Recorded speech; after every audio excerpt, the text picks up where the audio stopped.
Next up, to play his own original piece, High Tide, Low Tide. Ladies and gentlemen, please welcome Dan Flowers.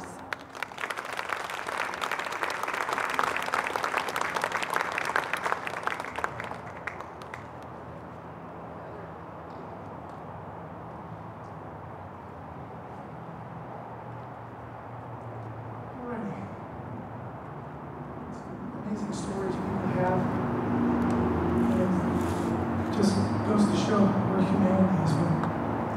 It's easy to drive past and miss somebody on the road because they don't look recognizable in our own eyes.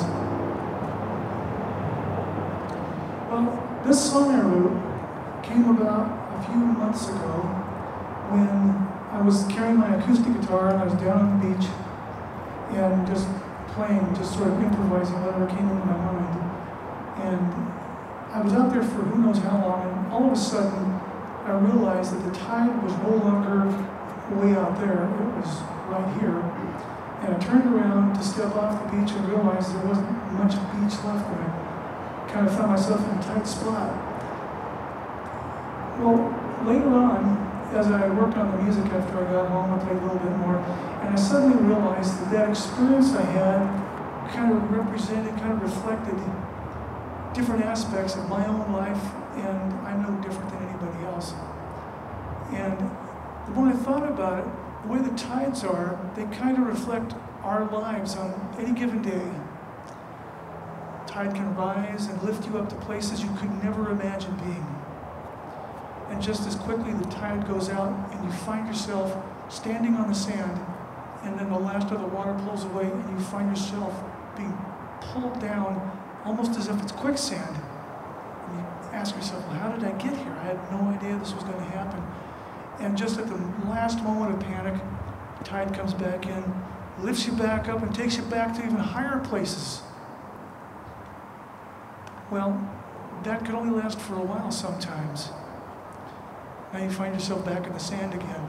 And what does that mean to me? Well, each tide change, it's life, it's family, it's children, it's a wife, it's a house, it's a place to live, it's a car, it's a job, it's all the things that you wanted to be able to have for your own life. And then the tide drops you back down into the sand, now you're stuck and it seems to all be gone. Maybe a few threads are left there to give you some hope. Tide pulls you up. You suddenly realize there's a pattern here. If I watch the pattern, I can avoid this. And then a riptide comes in and takes your feet out from underneath you even before you're prepared. It doesn't always have to be that way, but unfortunately, sometimes this is just what happens. But if you're fortunate, the one gift that goes beyond all the material things, the gains and the losses, it's the caring, it's the giving, it's the understanding that's shared, the humanity of other people, be they relatives, acquaintances, strangers, people you've never met. But that peace, that hope can come right inside you. This piece, it's called High Tide, Low Tide.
Thank you, Dan.